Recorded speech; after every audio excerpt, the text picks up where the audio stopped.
Now, I know you can't do it tomorrow. We can't have the bonfire baptism tomorrow. Because some of y'all got some patches.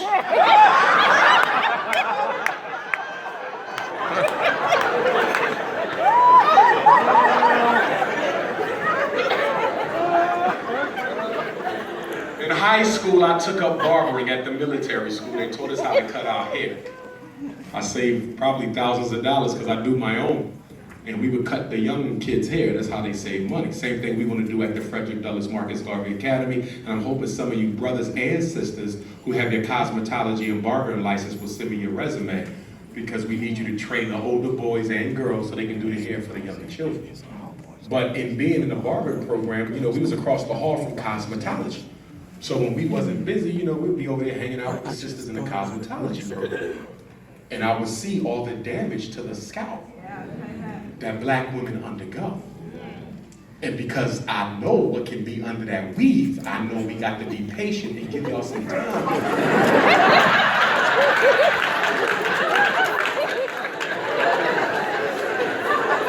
How y'all laughing? Is it true?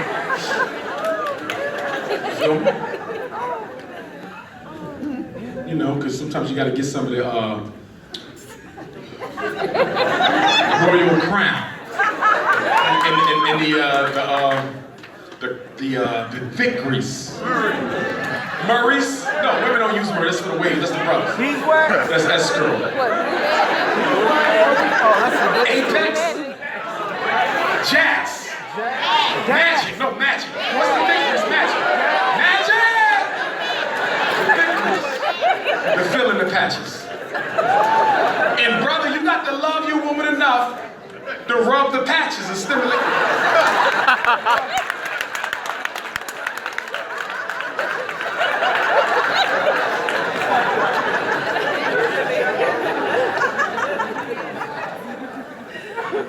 But in the final analysis, black man, I think it is absolutely disrespectful for you to parade another woman around in the middle of a black community. Right. There's nothing worse than to see a black man with a white, Asian, Oriental. It's wrong. We gotta stop doing that. And for the life of me, I don't know what y'all really see in them. I work with them, and I'm not going to degrade another human being. I won't do that. But I don't find them attractive. They ain't got the shape that I like. They ain't got the scent that I like.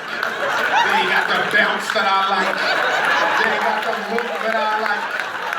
I'm trying to find out what y'all like in these women. Ain't nothing cute about them like that. Big old heads and skinny bodies, no hips, no curvaceousness. And they can't cook either. I know, because I had somebody I know.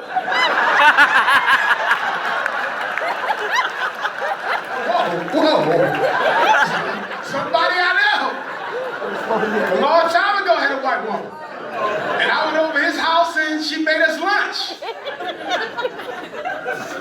It was like these turkey sandwiches, and the turkey was all hard and coarse, and the mayonnaise was all thick, no paprika, no jerk sauce, no nothing. So I figured it out one day. When I picked up Friends Fanon, the great black African psychiatrist book, Black Skin, White Mask, who had a white woman, and he told me why black men married white women. It's because they secretly longed to be white they damn self. Inferiority complex. And black women, I don't want you to start doing what the brother doing. Because some of y'all that got so frustrated with us, you're like, forget it.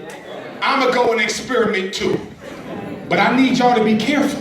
Because when you start getting into these men, these other cultures, a lot of them have a history of same-sex experimentation.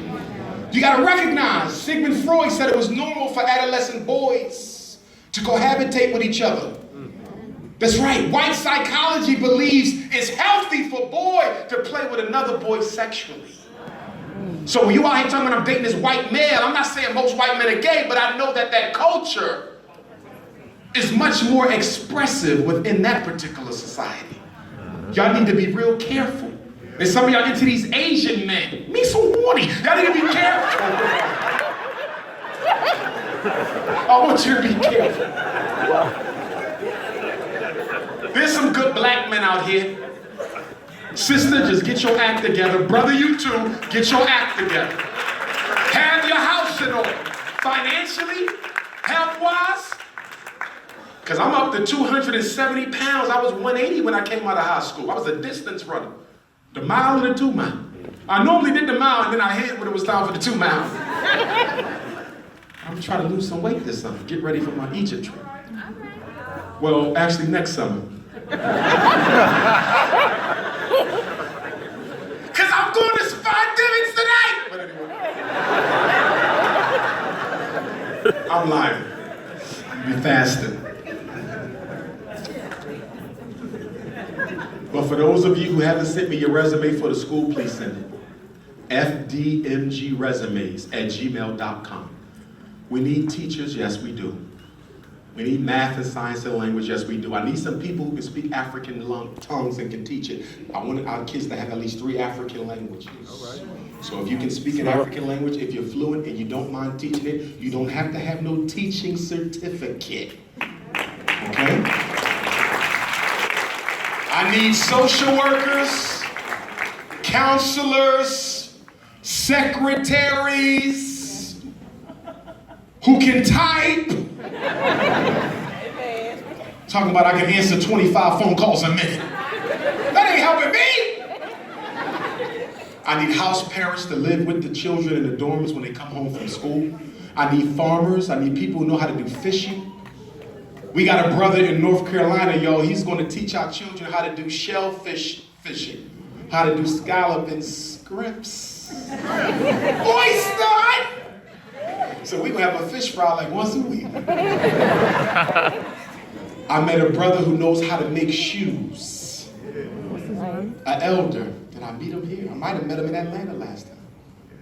Chicago, I think it was. He knows how to make shoes. He showed me, he brought the shoes. Brother, I can teach our kids to make their own shoe wear. So we're going to have an FDMG Towns!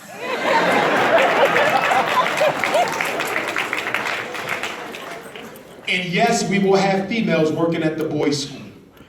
Some sisters said, well, it's an all-boys school, but of course, we're going to have a balance. Our culture is based on balance. So sister, yes, you can work at FDMG because some of our boys never had a mother. Some of them don't have good relationships with female energy. We need you there so we can approximate that relationship. And if we raise enough money, we're going to open up the girls' school with the boys' school. So we can have the Anna Douglas and Amy Garvey right next to the Fred Douglas and the Marcus Garvey. I'm not leaving our sisters out. We just started with the boys because you know, like I know, that the war against black boys is 50 times worse than what it is against the sisters. We're not demeaning them at all. In fact, I would argue that we're doing our sisters a favor by building these schools. Because your daughter, in a few years, she's going to be that age. And I want to be able to call up every mother in black America and say, listen, I got a whole cadre of young men graduating, opening their own business. Fine, handsome young men with no sugar in their tank. Bring your daughter down to me.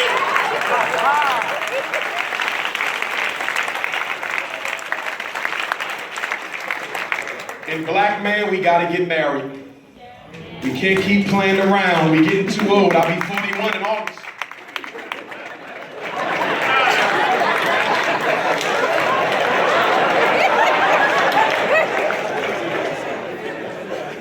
But seriously, marriage is half of African culture. Do you know that in most traditional African societies, come with me to Ghana, you're going to see, you cannot be inducted into the Council of Elders if you were never married. Yes. Ain't no such thing as a single elder. With his gazelles on and then no. You become an elder because you are or were married. You might be widowed now, but you were married. They don't play that in Africa, talking about, yeah, you know, it just ain't work out, but I would like to be an elder. No, we got to get married. Take your time, brother, but you got the wifer. You know why, y'all? Because when we don't marry our women, no matter how much we say we love black women, if you don't love them enough to commit to them, you are undervaluing who they are. That's the reality. Now, I didn't say you had to go to City Hall. That's between you and your queen-to-be, whether y'all want to go to City Hall. But I do understand why some women want to go to City Hall. Because they say if you die, God forbid, and there's no paperwork saying I was your wife, I could have difficulty getting what's due to me and the children. So I do understand where she's coming from, but a marriage contract can save all that. You still don't need a certificate from downtown. You ain't got to marry the state. Slavery is over. But there does need to be some public proof that she your wife. Because brothers, let's be honest, we take advantage of stuff. You had like 5 wives talking about, I'm still looking.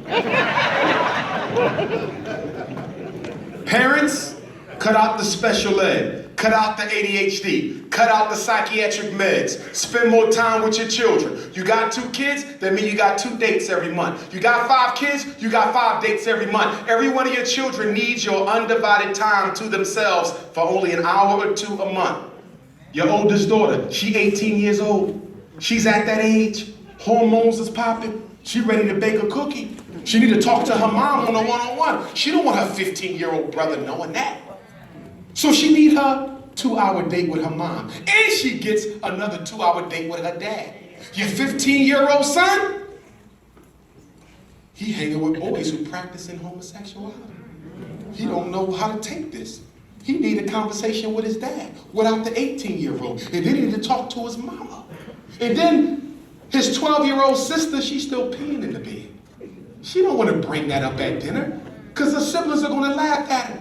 She need to talk to y'all in private. And then the little 7-year-old, he got a little speech problem.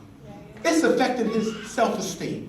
He needs his own time. I want y'all to see how every child needs their individual time. I know you're busy. I know some of y'all working multiple jobs. You barely get an hour to yourself. But for the sake of our future, find an hour or 2 to spend with each child. You still spend time with the whole family because you want to solidify family. But within family, every child still needs you. I got to be with my 13-year-old and I got to be with my 3-year-old. Together and separately, you got to do the same thing. And don't feel bad about keeping your children away from blood relatives who you know are not good examples. Some of y'all struggle a little bit. Why? Because you say, I'm going to have to take my kids out of this neighborhood right here if I'm going to raise them right, because my cousins and my aunts and uncles and my siblings, they're not giving them the right example. And when you pull away, they accuse you of thinking you better than them.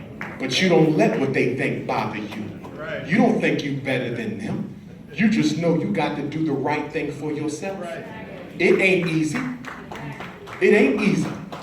I remember I got my first master's. Certain folk in my life started giving me the twists. And then the second one came. What he need 2 for? And then the third one came. He just lumps gone. So you can't let that stuff bother you. And for my educated blacks, those of us with master's degrees, and especially those of us with doctorate degrees, let's set a better example for our people by coming back into the hood and stop running away from it. Stop that. And don't let your degree make you. I have a PhD. Now you think you some sort of god or deity or something.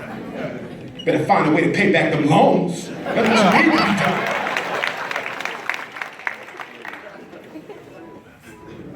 doing. Brothers and sisters, if you haven't submitted an article yet for the Unapologetically African magazine, please do so. You can send your article to Umar, the psychologist, at Yahoo. Your article can be no longer than 2,500 words. It can be about anything you want. It does not have to be intellectual. 2,500 words, include your picture. The Unapologetically African magazine will be coming out towards the end of the summer. It will be a Pan-African magazine of culture, life, spirituality, diet, wellness, relationship, family.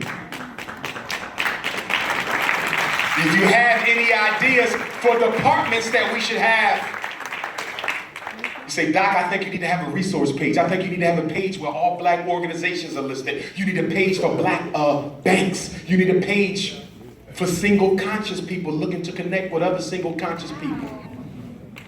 Let me know, but I don't need it getting crazy. But if you have an idea, some of you sisters who breastfeed, you might want to do an article on breastfeeding and how to do it better and stimulate the milk and so forth and so on for sisters who struggle like that. Some of y'all who do midwifery and you help deliver babies, you might want to do an article on how sisters can get ready to bring forth that ancestor again. Brothers, you might want to do an article on how hard it is to find a job out here where you have a record. You might want to do an article on how to transition yourself from eating meat to going vegan. Whatever you think is there. Now remember, the name of the article, the magazine is Unapologetically African. And we will have counter articles. Somebody might be an integrationist, want to write an article on how they think Pan-Africanism sucks. I might put that in there because you got to promote that thought and analysis. And black woman, when you send your article in, because it is unapologetically African, you might got to get you an afro weave and put over your weave and take the picture and send it in. I ain't gonna tell nobody that's not your head, but you can't be all up in there with a Beyonce do. And the unapologetic, you feel me? Get the wig, I know they sell them. Okay? Get the afro wig and do it like that. FDMGresumes@gmail. Umar the psychologist at Yahoo for the articles. DreamerTours.com for the Africa trip. Let me give you my cell number, because some of y'all like, I can't catch all this. How can I get this? You can text me for it. Cell number is this is mine, so go to me. 215. I only got one phone, so yeah, well, who that? Listen, I'm only paying one bill, okay? One phone. If I don't feel like answering it, I don't. Which is why I would request that you text me. 215-989-9858. 215-989-9858. One more time for my special ed parents. I'm picking with you. 215-989-9858. I want to give a shout out to Sister Anna in the back who works with me. Y'all saw her when y'all came in. She graduated today. Put your hands together for Sister Anna. Got her degree today. Much love, much love, much love. And I want to send a shout out to Sister Chanel. Where you at, Sister Chanel? Graduated from Spelman College tomorrow, brothers and sisters. Yes, yes, yes. And everybody else who graduated, we gotta support that. That's gonna be my first black college graduation, y'all. I speak at them, but I've never been to a black college graduation. I've been to my first black college band drumline at Jackson State when the president of Jackson State alumni in the house. Yes, yes. I was invited by the president to watch a football game, and I experienced that. And I'm saying that to say this, and I'm gonna close with this and give you my quote. And when we're done, I'm gonna go outside and sign books outside, so get some fresh air. I never had a chance to go to let me take that back. I never went to a black college. Not because I didn't want to. I got accepted to Morehouse, but I couldn't afford it. The out-of-state tuition I thought was a bit too much for me. I wanted to go to Howard for my doctorate in psychology, but they never sent me the application for 2 years. I'm saying all that to say that for those of you who have children who ain't quite out of high school yet, but they getting there, try to influence them to go to an HBCU. I'm serious about that. Because had it not been for the HBCU, we wouldn't have half the doctors, half the teachers, half the lawyers, half the engineers, half the psychologists, half the professionals.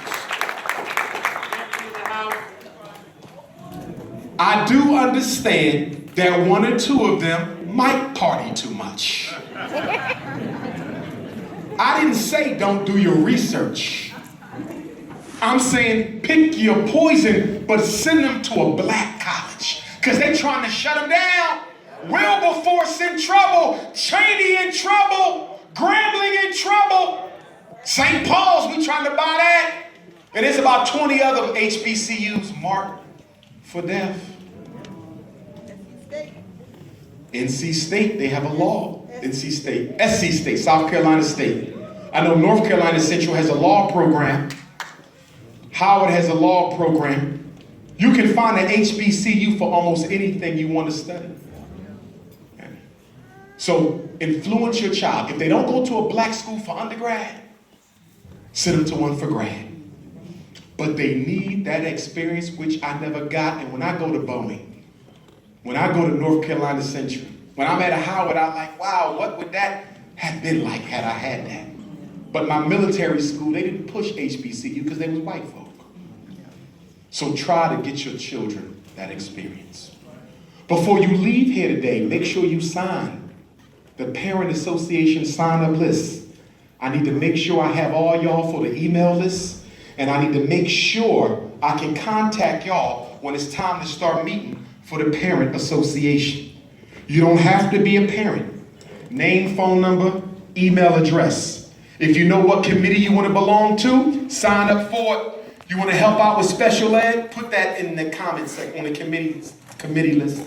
You want to help with homeschool? Sign up. You want to help be a parent advocate to help our parents fight to protect their children's rights? Put that. You want to study the economics and finances of Atlanta public schools to make sure they're not pimping our kids' money? Put that. You want to sign up for policy because you want to change some of the rules in Atlanta public school?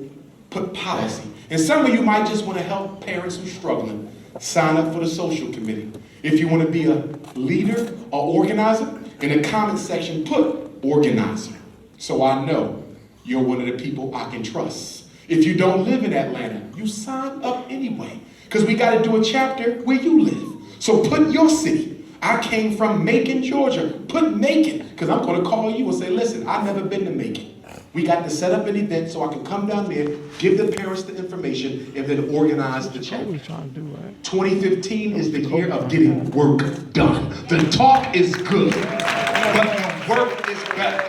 So you can sign this one, but there's also one at my merchandise table in the back there. In conclusion, I want to say thank you to Atlanta. I remember the first time I spoke here, it was back in 2011.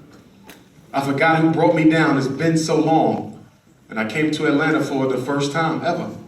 And I was well received. I had on my white Phillies jacket and didn't know how things would be and saw how pretty the women were. And I'm kidding.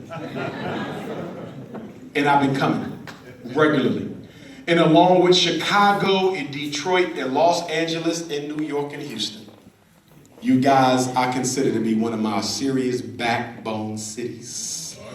Whenever I got to come somewhere or get the word out, I've always been able to rely on Atlanta. And I want to say I do not take my post within this struggle lightly. I may laugh and joke with you, but I am very serious about my work. Very serious. Whenever you come before the people, you better be able to give them something more than your opinion. And that's why we're working so hard to build that school. And that's why I'm hoping you get one of the donation envelopes at the table. I have envelopes now that got technologically sufficient. Because some of y'all like passing me money. I don't want to mix school money with my money. I'm no thief. So I got envelopes done. Ask for an envelope, put the money in the envelope, seal it, put your name, address, phone number, and please put your contact when you make a donation. Because when we open that school, we're going to have a big ceremony for all of you who donated. And I want to make sure you are acknowledged. I know you don't want no credit, but you, by donating, become a part of our history. And we can't lose that. 100 years from now, when people look at who gave money to build that school, your name should be mentioned. Because it ain't about you, it's about the ancestors that birthed you. In conclusion, I want to say that we got to treat each other better. We have to be more patient with each other. Stop being so quick to dismiss another African from your life. You don't do it to white folks, and you don't do it to Asians and Arabs. So stop being so contemptuous with other black folk. We deserve each other's mercy, and we deserve each other's compassion. And be merciful with yourself. Some of you engage in some of the most negative self-talk I've ever seen. Half the people I see with therapy, you know what the main thing in therapy is a lot of times with black folk? Stop talking to yourself so negatively. I mean, you got them old tapes playing in your head from when your mom and dad used to verbally abuse you, and now they still playing. We got to stop that tape, and we're going to stop that tape by replacing their voice with a much more positive your voice. All right. Don't let nobody make you think you don't sometimes need to talk to somebody. People think you only go to a psychologist when you're crazy. No, you go to a psychologist to stop from becoming crazy. In conclusion, my ancestor Frederick Douglass said, if there is no struggle, there is no progress. Those who profess the faith of freedom and deprecate agitation are like men who want crops without plowing up the ground. They want rain, but scared of the thunder. They want the ocean, but don't want to deal with the roar of the waves. He said the struggle we have might be moral, or it might be physical, or it might be both moral and physical, but it must be a struggle. Frederick said, for 20 years, I prayed on my knees to God for freedom. But the good Lord gave me no freedom until I got up off my knees and started praying with my feet. He said, men may not get everything they work for in this world, but you must work for everything you get. And if we are to be free, then we ourselves must strike the first blow. He said we may have to pay with blood, with bullets, with our own fists, but we got to pay this price. He said power concedes nothing without a demand. It never did and it never will. In the middle of July, I will be taking my first Black Boy College Tour Pan-African Boot Camp. If you have a son between the ages of 11 and 17, and you want him to go on the 1-week boot camp with Dr. Umar, you will be able to register him on a different website, Dr. Umar, HBCUtours.com. DRUMAR,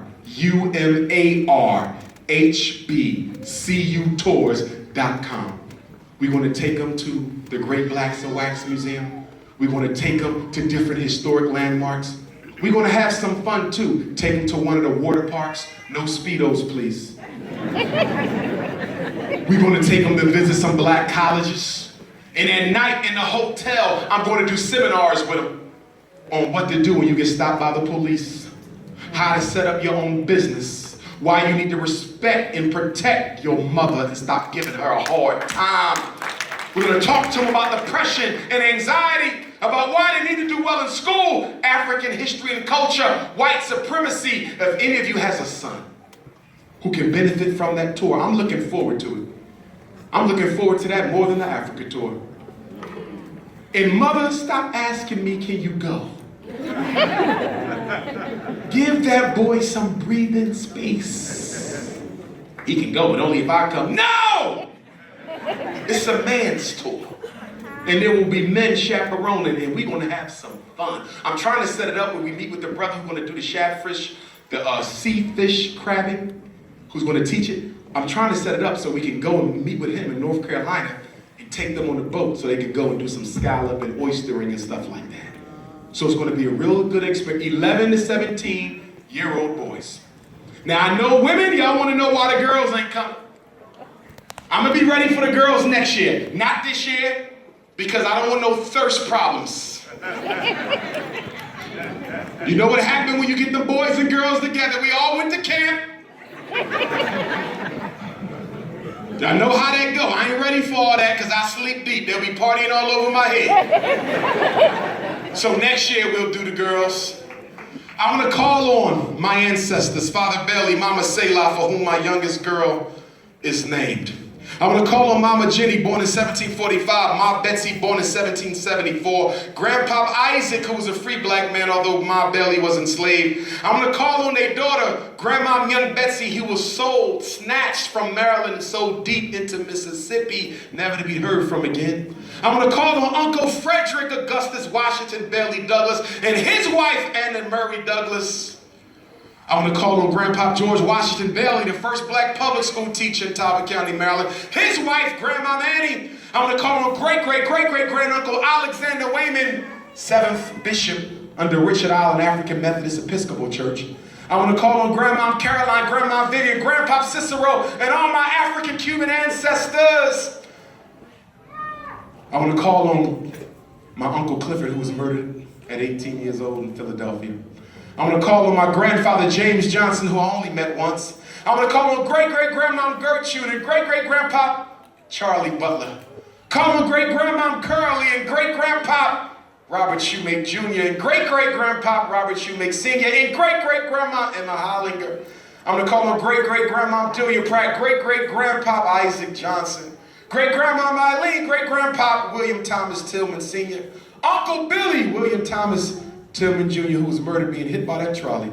I'm going to call on my little cousin Nancy, who died in the swimming pool at 22nd and Cecil B. Moore, the year of my intern in 2000. I'm going to call on the original black man, Reverend David Devlin of North Philly, who we buried last spring, such a good confidant of mine. I'm going to call on my big brother Clifford, who was never my blood brother, but he was the big brother I never had who passed. And I'm going to call on Dr. Leophis, Shakespeare King, Baba Taharka, who taught me how to drive, who was an advisor to the Black Student Union in college, and who was on my dissertation committee when I got my doctorate. And had he not been on that committee, the white folks would have never let me graduate. And right after I defended my thesis, Dr. King died and we buried him. You got to call on yours like I call on mine. You got to go to them in the night. You got to go to them in the light. I'm here because of them. They are all around us. They are the angels that God has sent to us for help. Brothers and sisters, let's pray more, let's fast more, let's meditate more, let's study more, and let us remember that no matter how much political revolutionary work we do, if we don't keep it in alignment with divine law, it will not work. Remember this, we going through hell, but we will come out of it in heaven. Remember that our ancestors went through something and came up out of it. Don't you dare say we can't. Never give the white man the ultimate victory over your mind in making you think that his rule is impervious. We will overcome the minute we make up our minds to do so. Remember the words of His Excellency, the most eminent prophet and king of Pan-Africanism, Marcus the Messiah Garvey,